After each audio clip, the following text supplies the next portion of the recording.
Hey, hey, hey. Happy Tuesday. Come on in, pull up a chair. The Gaming Gang Dispatch is in the air.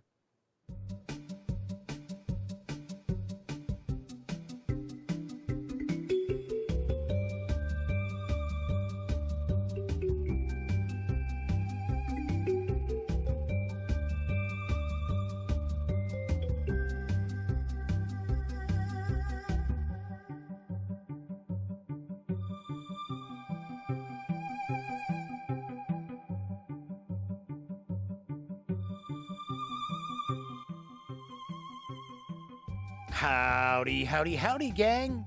Welcome once again to the Duct Tape Studios. I'm Jeff McAleer, your host here at the Gaming Gang Dispatch, presented by, amazingly enough, thegaminggang.com. If this is your first time joining me, welcome aboard, kick back, relax. This is not rocket surgery going on here. It's just some discussion of the latest tabletop gaming news. Every once in a while, we'll talk a little bit about PC games as well as pop culture, but the vast majority of the time, we're talking about what's going on your tabletop. Of course, if you are somebody who watches the show quite often or you're a constant viewer, welcome back. Thank you very much. Always appreciate folks coming in and hanging out, keeping me company. So tonight is Tuesday, January 12th, 2021. This is live stream number 603. Do want to mention, if you like this video, by all means, please give it a quick thumbs up. Subscribe to the Gaming Gang channel if you haven't already, and if you do subscribe, ding that bell. So it will not only let you know when I stream the Dispatch Monday through Thursday nights right here on YouTube, it'll also let you know when I upload other videos, such as my review for Symborum from Free League Publishing. Of course, when you're not watching videos on the Gaming Gang channel, be sure to visit thegaminggang.com for all the latest in gaming news, reviews, and a whole lot more. Get your geek on at thegaminggang.com. And because this is a live stream, that means chat is available. It's not on screen. It's one of the ways I keep some of the more unusual commenters at bay. But if you want to say howdy, or maybe you've got a question, a comment, by all means, please chime in. I will do my best to respond. So first out the gate tonight, John Vogel. Wow, John has been sitting here. It's not even a Wednesday. Because John loves his War Game Wednesdays. Clint Gibson and the Madman and Beats Cafe are all in chat with us already. Welcome, welcome, welcome, everybody. Good to have you hanging out with me. So I've got some pretty cool news. I've got some news that everybody was already talking about yesterday that had been leaked. So we are going to talk about that. John Vogel says, I thought it was War Game Tuesday. Question mark. Of course, I guess I should go, seeing that what I do it my way looks backwards to you. The hell kind of symbol is Jeff making there in the air? Is he like some crazy wizard or some sort of? Yeah, this is my detect magic. Just goofing off. All right, good to have everybody here. Let's jump on into the news because I've got a good amount of news, but it's kind of quick. So we'll probably hang out and joke around a little bit. Philadelphia Piper has joined us. Good to see you, Philly Piper. It's been a while since we had you hanging out in chat with us. Cheers. My delicious Diet Pepsi, because I couldn't get any of the Pepsi Zero sugar. Damn it. All right. Arriving soon from Pegasus Spiele is Doodle Dungeon. And here's a wee bit of the dope. A visit to the dungeon can be quite the tormenting affair on the hero's side of life. So why not switch sides and become a certified dungeon architect instead? In Doodle Dungeon, each player works on their own dungeon blueprint. Drafted cards determine which elements, monsters, traps, and treasures they have to add immediately. After 14 cards have been drafted, the blueprint is passed to the next player, who then draws the route of an anthropomorphic test hero. But reading that, it just isn't correct English. So hang on. Okay, so the blueprint is passed to the next hero, who then draws the route an anthropomorphic test hero will take, because these days, even in the dungeon business, nothing works without quality inspection. Players receive their own blueprints back and try to keep the dummy hero from killing their monsters, stealing their treasures, and obviously making it out alive. They can use the drafted cards to fight off the hero or to support the heroes in their opponent's dungeons. In the end, only the creator of the most devious dungeon will triumph. Doodle Dungeon combines the rewarding elements of creating then defending one's own dungeon and mixes it with engaging draft and draw gameplay. Doodle Dungeon is for 2 to 4 players ages 10 and up. It'll play in around 45 to 60 minutes. It's going to carry an MSRP of $29.99 when it arrives on March 15th. Nice. Very cool. Very cool. And of course, as we can see, it's got artwork from John Kovalik. Or Kovalik? I always forget how it's pronounced. I think it is Kovalik. All right, so we've got Zorik Zorin 1 had popped in to say hello, but they are in Sweden, so they're popping back out because it's 3 o'clock in the morning. Well, thank you so much for swinging in to say hello. A Great A's in chat with us. Great A says, hey, I didn't get a notice on the stream from YouTube. Damn you, YouTube. With your YouTubery. So Great A says the live vid is showing up now. So that is cool. All right, good deal. Doodle Dungeon. I wish I had more images to share with you for the game. There was one that I saw floating around. Of course, it was not from Pegasus Spiele. So it was something that I was not going to be able to share with you because I don't steal people's photos. But it really didn't share all that much more about the game either. In fact, it was, I think it even said, this is all prototype stuff. We're not even sure this is going to even look like this.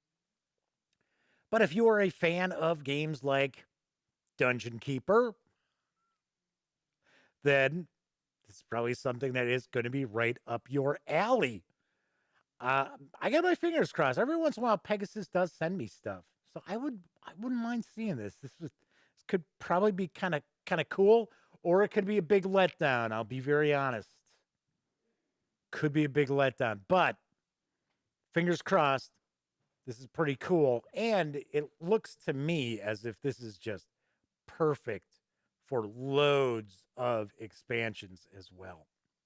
Hitting stores this spring from Worldshapers is Curators. Here's the scoop. Curators is a Euro-style tile laying game for 1 to 4 players in which players build museums and their collections to attract visitors. Your job as curator is to expand the museum and its collection with help from your employees. You'll build new wings and collect objects to put on display in the museum. The employees are represented by 5 chips that are used to determine what different actions you may take in the game. Select your action from the face-up chips, flip the chip over to show you've used it. This will reveal a different action on the other side, which you can use at a later time. On the other hand, if you ever have 2 of the same action available on your turn, you can choose to double up. This means that on a single turn, you can flip 2 chips and do double the amount of work. During play, you acquire loan contracts for famous objects. like the dice tower of a Roman soldier or the skull of the Neanderthal man. There was only one? I thought there were multiple Neanderthals out there, men and women. Anyway, you acquire these from other museums. To score the points for these objects, you need to complete a Tetris-like puzzle of color and space matching. Yes!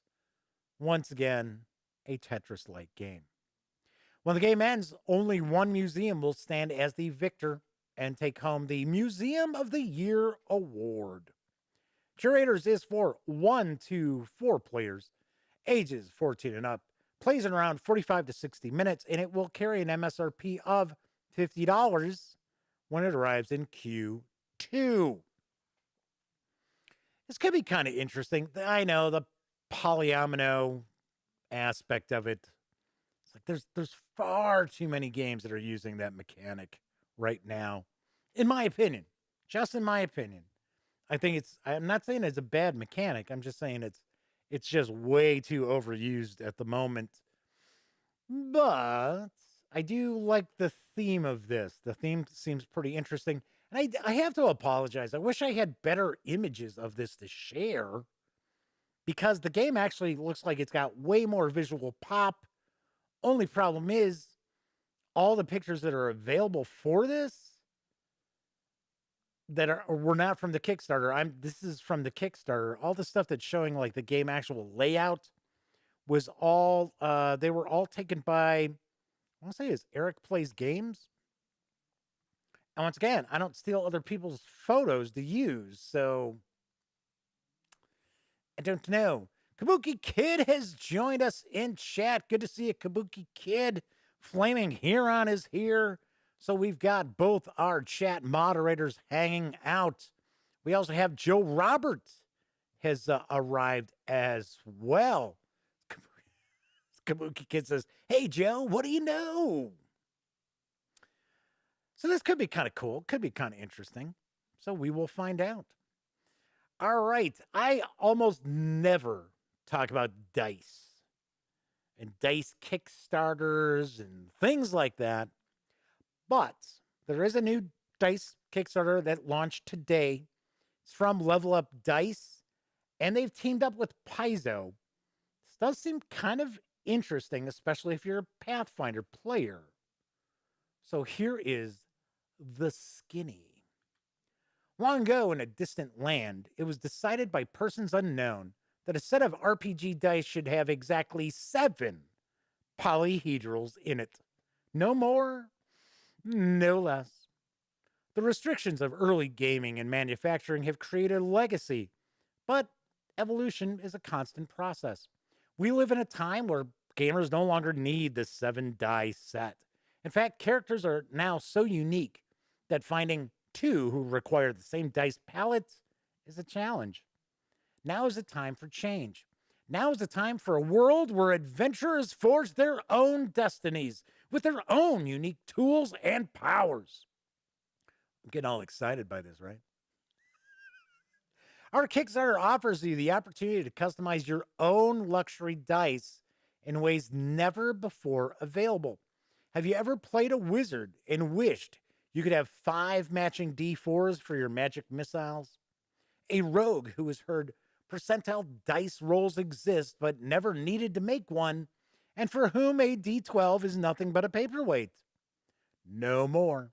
Unshackle yourself from the bonds of history and pick the dice you want for your character. The Adventurer's curated dice collection, presented in conjunction with the Pathfinder's Prime themselves, Paizo, will allow you to select specially designed dice for your classes, weapons, damage types, and more. From dice that represent swords in their varying sizes, to healing, to dice that represent thunder, ice, or chaos.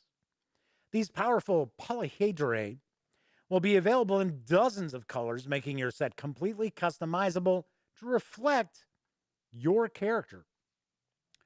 So there is a Kickstarter video, but I have to double check because as of 2 minutes before me going live, I had yet to get information if this was going to set off a copyright flag on me or not, because it had music to it.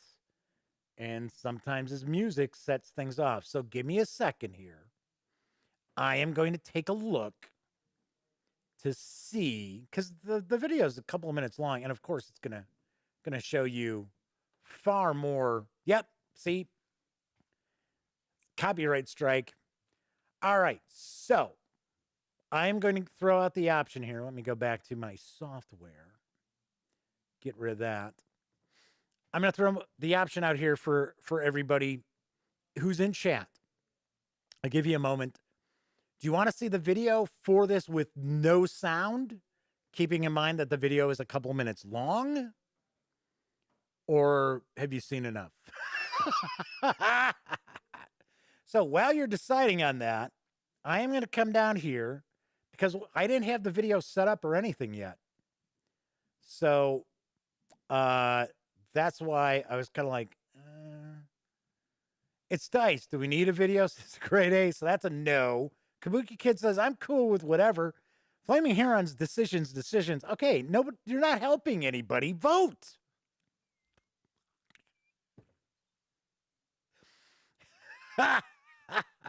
Or, to be honest, I can, I'm going to post this news piece tomorrow, and it will have the video. So, because I can't just, yeah, there we go. Philly Piper says, just drop a link. Yep, there we go. So we won't worry about it. Joe Roberts says, eyes wide shut, listening. The reason why I asked if you wanted to vote on it is because if it was silent, I know somebody's going to stumble in the chat and I'm going to be like, hey, there's no sound, man. What's going on, man? There's no sound. There's no sound on your show, dude. It never fails. Always happens. Always happens. And I think one time a grade A popped in like that, and it was like, he wasn't like, oh, dude, man. But it was like, I'm not getting any sound. So Flavor says, yeah, I don't need to see the video unless the dice do something fantastic. Not as far as I know. I think they roll like normal dice. I'm not positive if these are like metal dice. They don't look like they're metal dice. So I don't know. I think they look pretty cool, but I have to point out, like Kabuki Kid says, you'd think they'd use copyright-free music if they wanted to be shared and spread around. Yes, now I can't say that they didn't pay for the rights to use the song in the video. That is very possible. It's just I don't have the rights to use it. It'll copyright flag me. So I don't like doing that.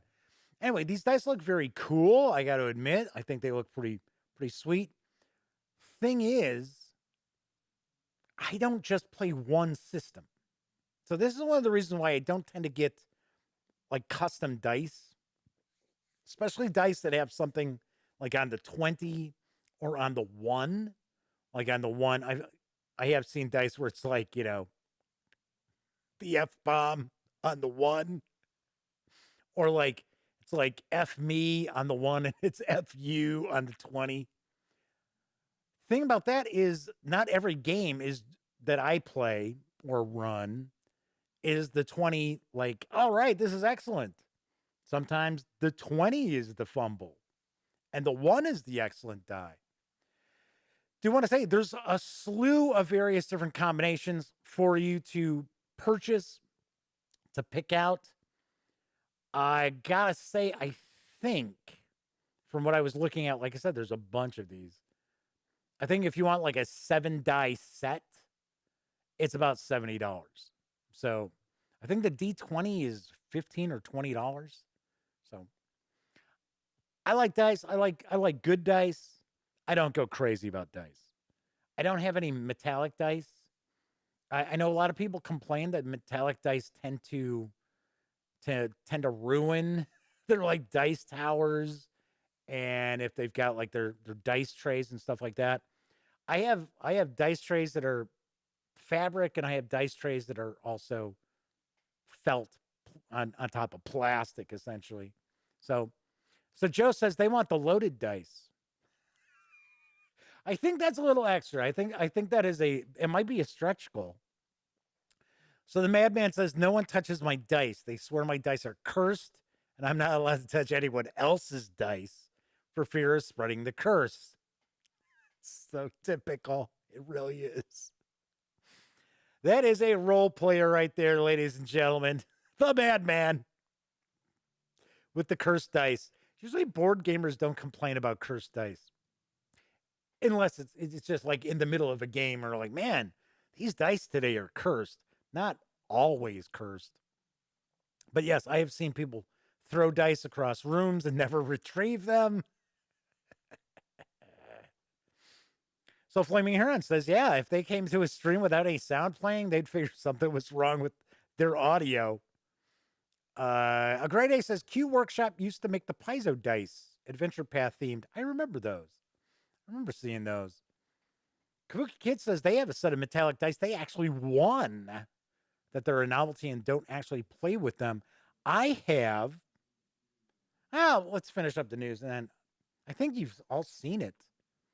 The die that came with that big gift box from Wizards of the Coast. It's just like, I was like, wow, I still have my coffee. I haven't done anything with the coffee. John Vogel says, dice just hate me. So, yeah. I've actually, here's one thing, and then we'll be done with talking about dice for a few minutes. Hey, but at least you're getting that usa.levelupdice.net. It's like burning into your brains. I was going to say, now I'm going to forget what I was going to say. It's like, that's great, Jeff. You're going to say something about dice. When I'm running a game, so I run a lot of Call of Cthulhu. I will allow people to change up their percentile dice once. And that is it. Now, as far as like my nephew, his girlfriend, their friends, stuff like that, I gave them all sets of dice. Because, of course, I've got tons of dice. And say you got like red and white, and you say, oh, okay, so the reds are the 10s. Because I do not like the 10-sided dice that are like 10, 20, 30, 40. I don't care for those. Because I grew up where you had the 10-sided die and you had two different colors and you said, okay, the 10s are this color. So what I tend to find is, and this is with like almost all gamers, if they're rolling like lousy dice percentile, they'll go, oh, okay, I'm switching it up. And then they'll keep switching it up. And it's like, you know what? I don't have time for this. It's like, if the white are the 10s, then the white are the 10s. All right? That's how it's going to be. So Kabuki Kid's talking about the Luzachi video where he talks about how balanced his dice are. He's a passionate man about dice. If I remember correctly, is it Lou that owns... Oh, I'm trying to remember. It's not Game Science. It's somebody else who's famous for dice. Because even if you run into him at a con, and he's behind Zaki, that's it. Thanks, Kabuki Kid. I always forget. I don't use Zaki dice, so it's like, okay. So Lou, yeah, okay. So it was Game Science. So you'd run into him, and he'd be at the booth, right? And he would just sit there and just go like, no joke. Kabuki Kid says it was like a Carnival Barker routine. It was. And I picked up some Game Science dice, but the funny thing is, I just picked up Game Science dice they had an American die and they had a Russian die, and I picked those up for Twilight Struggle. I think that's like the only set of anything I've ever gotten from Game science. All right, moving right along. What was that, Jeff? We got news tonight? What? Or is it just the Level Up Dice show? All right, so today Wizards of the Coast revealed their next Dungeons and Dragons release. I've got the announcement about Candlekeep Mysteries. Well, there's a lot to love about long D&D campaigns full of twists, drama, and character development. Sometimes dungeon masters and players are looking for quick one-shots, a lighthearted palate cleanser, or a little mystery. Introducing Candlekeep Mysteries, an anthology of 17 mystery-themed adventures, each centered around a single book found in the iconic library fortress. All of these adventures, many written by new authors, are intended to be played as one-shots in person or online, or simply dropped into any existing campaign. So how else would you play if it wasn't in person or online? Even if you were playing by email, wouldn't that still be considered online? All right, sorry, you can't use Candlekeep Mysteries if you're playing psychically, everybody. Just won't work. It's got to be in person or online. Candlekeep Mysteries is perfect for dungeon masters who are looking to inject new characters, story hooks, magic items, and monsters into their game without tons of prep. Available everywhere on March 16th with a cover by Clint Searly, taking a guess on that, and in game stores with an alternate cover by Simon Meyer. Candlekeep Mysteries presents each adventure as a tome on its infinite shelves, plus background information about the library fortress that's enchanted fans of the Forgotten Realms for decades.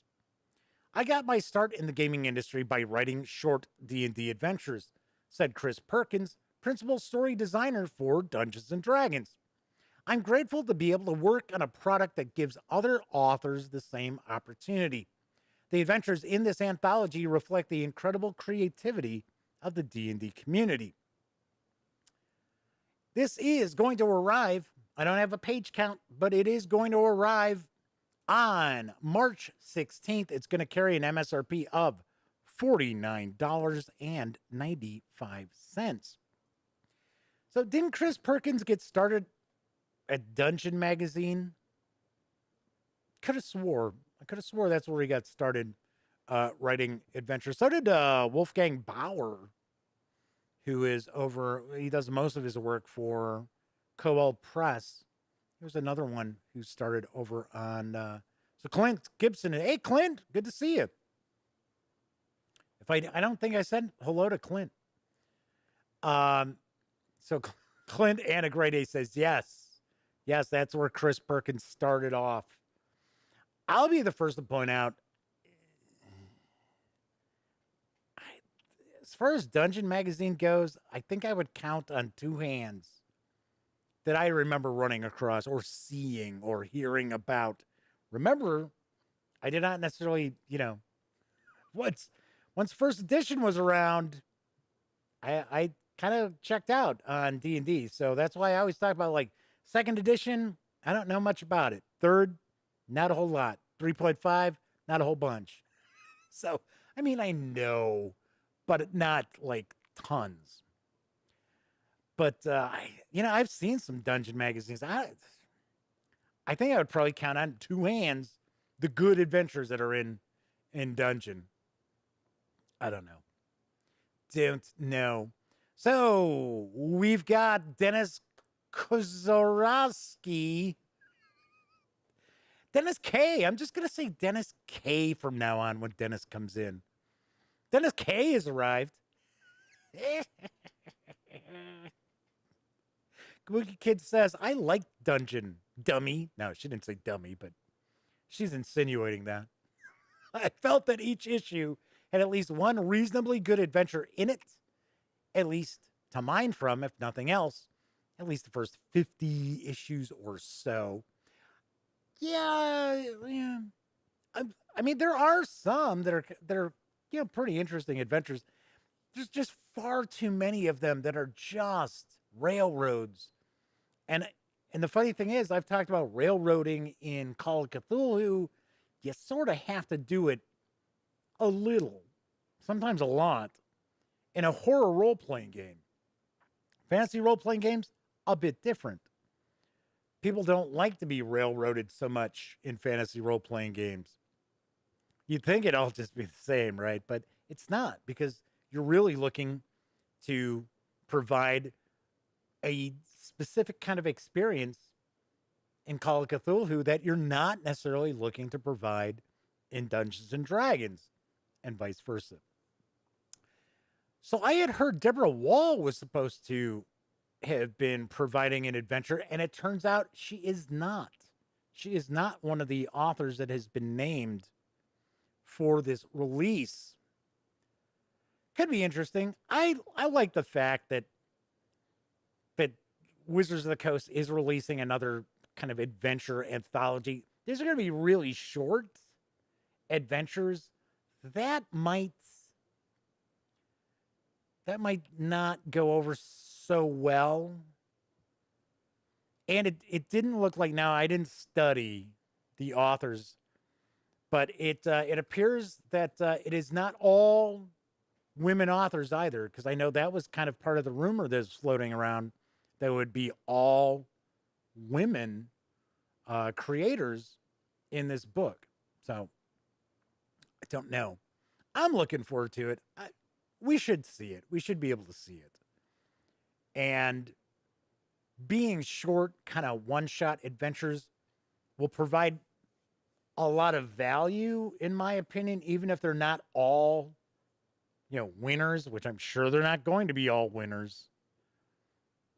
But one thing that I'm kind of curious about this is, and those of you who are much, much more familiar with Dungeons and Dragons, especially 5e, than I am, chime in on this either in chat or obviously in the comments section. I would think that these are all going to be lower level adventures, especially if they're all supposed to be mysteries or have some sort of mystery aspect to them, because higher level characters have a lot of, especially magic users, have a lot of spells available to them that will be just like, well, there's the answer. So I would think that the vast majority of these are going to be lower level. I don't know. Plus, I got to be honest, there aren't a lot of high level adventures that are much good. And that is kind of a problem that is run through Dungeons and Dragons from the beginning. So it's just the power creep just gets insane. And it's kind of like, by the time you're like 15th level, it's like, all right, so we're gonna go battle Satan. Come on, everybody. We can take this guy out. Let's go. This is cool. I don't have an issue with Wizards of the Coast. Some people can't stand Wizards of the Coast. Some people are just, oh my God, WotC can do no wrong. I like them. They're fine. But I mean, when they screw up or do something stupid, I'm the first one to say, yeah, you guys screwed up. You did something stupid. Your adventure book or your release isn't as great as people are saying it is. So Great A says, when they went to level 20 is when all the issues started. Yeah, because when the cap was level 19, it was all good. It's just decent. So Dennis K is asking if Roxley Games announced a new game today. I got to be honest, I don't know anything about Roxley Games. So I don't know. A Great A says 1 to 10. By then, everybody's had enough. Move on. Which you see a lot of these days. Maybe we'll talk about it when I finish up my last news piece, because there is another bundle of holding that launched, and it features Troika from Melsonian Arts Council. Here's the deets. Adventura. This Troika bundle presents the Troika tabletop fantasy role-playing game from Melsonian Arts Council. Yeah, so wouldn't you think the Troika bundle would include the Troika game? You are a wizard, a warrior, or maybe a macrame owl. Dimension hopping in your golden barge among the crystal spheres strung like pearls across the humpbacked sky. The simple Troika rules, inspired by the 1980s fighting fantasy game books, let beginners and jaded role players alike, I love how they say jaded, not experienced, jaded, role players alike, to go wild in crazed cross planar pursuits. Whether you're pruning a floral god, infiltrating the palace of tigers, or helping his moist magnificence, the slug monarch, King Juniper, Juniper licks, Halfwall the Fourth, Troika lets you trip the light fantastic, or maybe just trip out in visionary adventures fueled by hallucinatory creativity. Man, I shouldn't have dropped that acid before we started playing. For just $14.95, you get all 4 titles in the starter collection. Retail value $59.50 as DRM free PDFs, including the complete Troika Numinous Edition, plus the Troika Initiative cards, the Axes and Orcs compendium of additional character backgrounds, and the deceptively titled, I should say, descriptively titled adventure. So you've been thrown down a well. And if you pay more than the threshold price of $26.23, you'll level up and also get our entire bonus collection with 6 more titles worth an additional 56 cents, including the Desert Point Crawl campaign Acid Death Fantasy, the adventures Franz of Benevolence and House of the Red Doors, and the science fantasy campaign setting Terror of the Stratos Fiend. These savings are going to run through February 1st. 10% of your payment after gateway fees will be donated to this offer's pandemic-related charity, Direct Relief. Cool. I have heard good things about Troika. I gotta be honest, I think Troika would probably not be up my alley. Simply because it is, it seems really gonzo. I like a little gonzo. I don't like super gonzo. And this seems like this would be super weird. So, but I would take a guess. There's probably a lot in here, like old dungeon magazines for double K, that you could mine and be like, ooh, hey, that's kind of cool. I'm going to steal that. I'm going to grab that. I'm going to go get that. So Clint Gibson points out that they picked up Jackie's Dream Bundle yesterday. Yes, that is still going on. Do want to also mention there is the Blades in the Dark bundle that I think you have I think you've got 1 day left to get. And it's not just Blades in the Dark. It's a lot of the Blades in the Dark inspired games like Scum and Villainy and Band of Blades that are supposed to be really, really well done. Those are part of it as well. So I think there's 5 bundles going on right now. This, the Changeling, the Dreaming bundle, which is the one that I'm really recommending people check out. We've got 2 Traveler bundles. And then we still also have, I think for a day, that Blades in the Dark bundle too. So kind of cool. So Flaming Heron says, I figure then the Dungeon Master is starting to get bored too. Oh, as far as like get up to 10th level and then it's like time to move along. Yeah, I would think so. Kabuki Kid says with D&D, at least in the older versions, we always felt that the mid levels were sort of the sweet spot, like 5 to 7, because you aren't wimpy enough to die really easily. But you have some cool powers and stuff by now.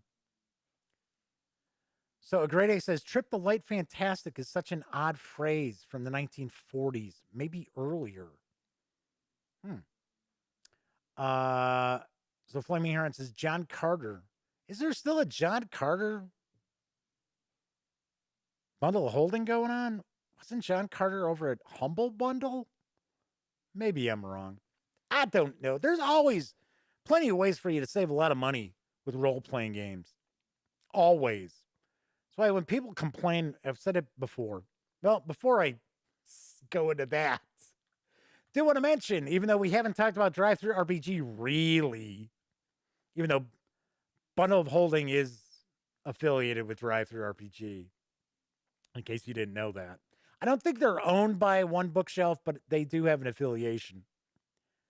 Anyway, if you might be going to visit any of the One Bookshelf sites, say Drive-Thru RPG, Wargame Vault, Dungeon Masters Guild, Storytellers Vault, what have you, please stop by thegaminggang.com first. Click on one of our ads. That way, if you do happen to make a purchase, I get a little piece of that pie.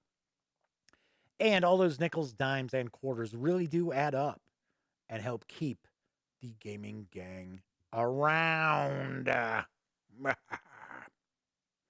Cool. Anyway, so Agrede says, to trip the light fantastic is to dance nimbly. It's often used in a humorous vein. In 1908, a West Virginia school journal suggested the phrase was overused. I am so tired of hearing people talk about tripping the light fantastic. All right. All righty. Anyway, okay. So, yeah, we got some time. Oh, I should mention I ordered the first edition Player's Handbook for AD&D. So hopefully that shows up in the shape that it looks like it's in. So that's shocked off. I already showed you the 3 I've got. They're all in pretty nice shape. And I didn't have to pay crazy prices for them either. But I should point out, before we chat a little bit, still have the contest going. It's going to run through January 31st. If I get 4,000 subscribers here on YouTube, I will give away a copy in shrink. You can see it's got the glare of Next War Korea from GMT Games. And I will send this just about anywhere in the world that will allow me to ship it. And if I can get 5,000 subscribers, which you never know, I will actually award or give away a core set of first edition Dungeons and Dragons books with the Jeff Easley cover artwork. So that is something to keep in mind. So yes, Kabuki Kid says, shrink glare. So Great A's pointing out there are 3,820 subscribers as of today. Yeah, the funny thing is, it'll show the public. They don't show like the single digits. So I think, as of right now, I think it's like 3,821 or 2 or something like that.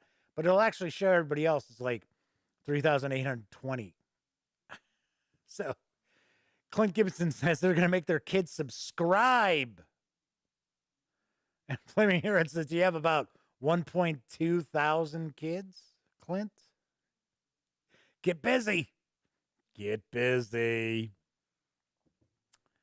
So here's the weird thing, right? So if I went and I started a contest right now and said that if you were a subscriber and you commented on a video, that would put you in the running to win a copy of the alternate artwork cover for Candlekeep Mysteries, which Clint kept calling Candlelight Mysteries, throwing me off yesterday. I was so confused when the real title came out. I'm teasing. I didn't know anything about the leak. You guys knew way more than I did yesterday. But if I did that as a contest, I would have tons of new subscribers. Tons. Reason why I don't do something like that is because I can't guarantee you that I'm going to get that book. Yeah, you never know. You have no clue. Just like I don't think that's going to I don't think that's going to show up as far out as I normally see the D&D releases. Every once in a while we'll see releases for D&D that show up.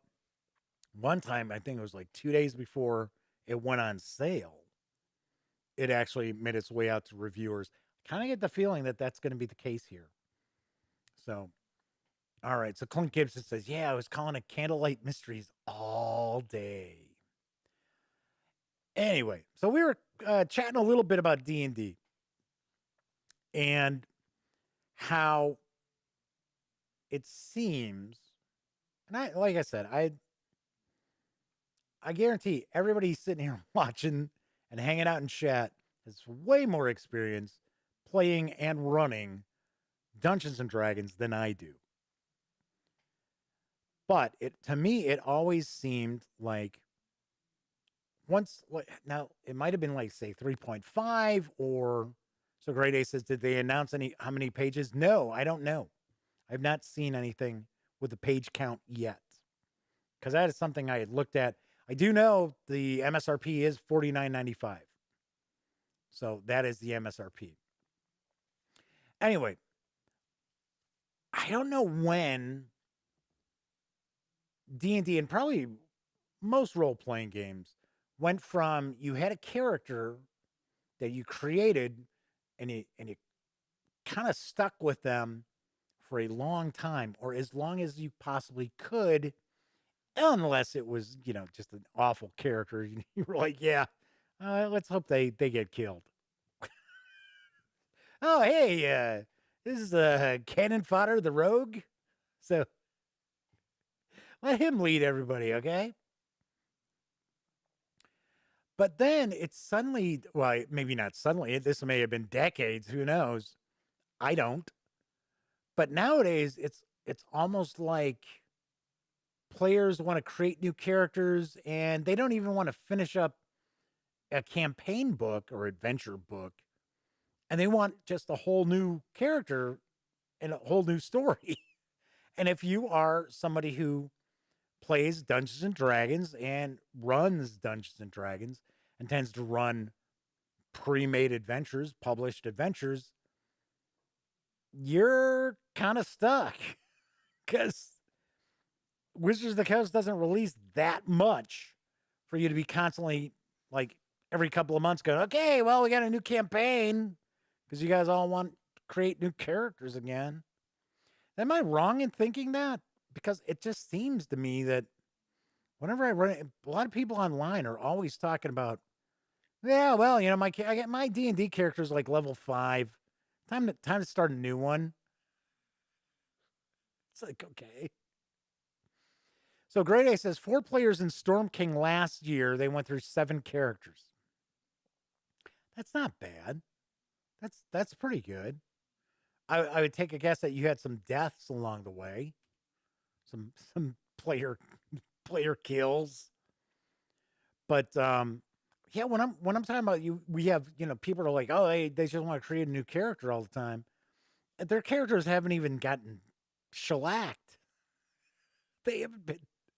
It's just like, yeah, okay. Well, we've been playing this 2 hours a week for 6 weeks now. Let's move on. Really? It's like my friends when I ran Call of Cthulhu. Now, granted, it's a little bit different because yes, you improve in some ways with your characters. In other ways, you're going downhill. Sanity wise.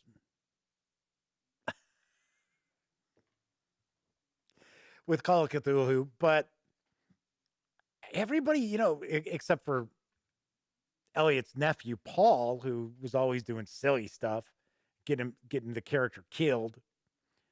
But Elliot and my friend Ed, they wanted their characters to be around forever. And I did, before we ever had Pulp Cthulhu, or Cthulhu Pulp, I think it's Pulp Cthulhu. I always had a bit of a pulp vibe to my Call of Cthulhu campaigns as well. And myself personally, I can't imagine sitting there and going, well, okay, so we got a new adventure, and I'm just gonna, I'm gonna roll up a new character. But then again, is it because, especially when we're talking about Dungeons and Dragons, or we can like Pathfinder 2 with the adventure paths. Usually with like Pathfinder, you've got 6 chapters, and when those chapters are done, your characters have kind of maxed out level wise. Is it because these adventures are all kind of self-contained where they actually take you from first level to 20th level? Because that was not the case in Dungeons and Dragons. At least, AD&D, even second edition, third, fourth. I think maybe I'm wrong, but I think 5th edition is really the first time we've seen adventure books that take characters from first through 15, 14, stuff like that. Yeah, Flaming Heron actually brings up a good point. I feel if the characters go beyond the scope of the campaign, at least how it's being run, then we up and restart a new one. Also, people do tend to get bored with campaigns which have gone on too long. Yeah, I could see that. I could easily see that, especially, no offense, I could especially see that sometimes with fantasy role-playing games as well. Especially fantasy role-playing games that don't have a really unique setting. Because, once again, no offense to Paizo, no offense to Wizards of the Coast, but I do find that setting-wise, and yes, I know there are differences, and the goblins are different in Pathfinder than they are in D&D. Those settings are kind of interchangeable. So, don't know. So Great A says we ran the same 4 people through the Pathfinder Giant Slayer campaign, had 2 total party kills, and each player died at least once more. That was a nasty campaign. Somebody doesn't fudge their game master rolls. Kid says, always amusing when a campaign ends with a TPK. I've only done that once, and that was with Call of Cthulhu. And if the players had actually been thinking and not just kind of phoning it in, I probably wouldn't have TPK'd them. But that's how the dice ran. So that's how the dice ran.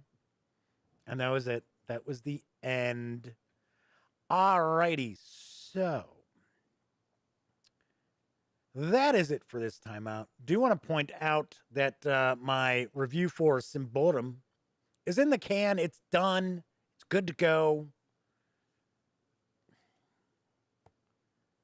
I'll probably have it up Friday because I do want to kind of stick to Wednesday is this, Friday is this, Monday is this, and then sprinkle some stuff maybe throughout. But tomorrow, I will have my review of Undaunted Normandy from Osprey Games. That will be out. Symborum is the Friday review. I'm going to try to sneak in my review for Infinite Invasion for this weekend. So keep your eyes peeled. There's goodies coming. So if you've been curious about this, give it a watch tomorrow. I'm not going to go super deep dive into this, but I will kind of give you my thoughts about it. Interesting. It's different. I'll tell you that much. It's not the same old, same old. All right. Anyway, if you like this video, by all means, please give it a quick thumbs up. Subscribe to the Gaming Gang channel if you haven't already. And if you do subscribe, ding that bell, because it'll not only let you know when the Dispatch streams live, Monday through Thursday nights, also let you know when I upload other videos, such as the review of Symborum, or however the hell it's pronounced. So, Clint Gibson asks, Infinite Invasion from Solar Flare? Yes, it is. It is. Anyway. All right. So I was going to say, when you're not watching videos on the Gaming Gang channel, be sure to visit thegaminggang.com for all the latest in gaming news, reviews, and a whole lot more. Everybody enjoy the rest of your Tuesday or Wednesday or whatever day it happens to be in your part of the world or whenever you're watching. I will be back tomorrow, of course, hopefully with some War Game news for a War Game Wednesday. Unless there is no War Game news, then it won't be a War Game Wednesday. But as I like to always mention, if you were hanging out, watching live in chat, thank you very much. I always appreciate people just kicking it, keeping me company so I don't feel like a complete doofus just talking into the camera. But I know a lot of folks out there don't have an opportunity to watch live. And I appreciate the fact that you watch after the fact, maybe even on Memorex. And of course, as I always have been wrapping up my videos during the never-ending pandemic, when is it going to end? Now we hear that these vaccines might only be good for a year, if that. Never ends. Never ends. Anyway, I hope all of you out there are being smart and staying safe.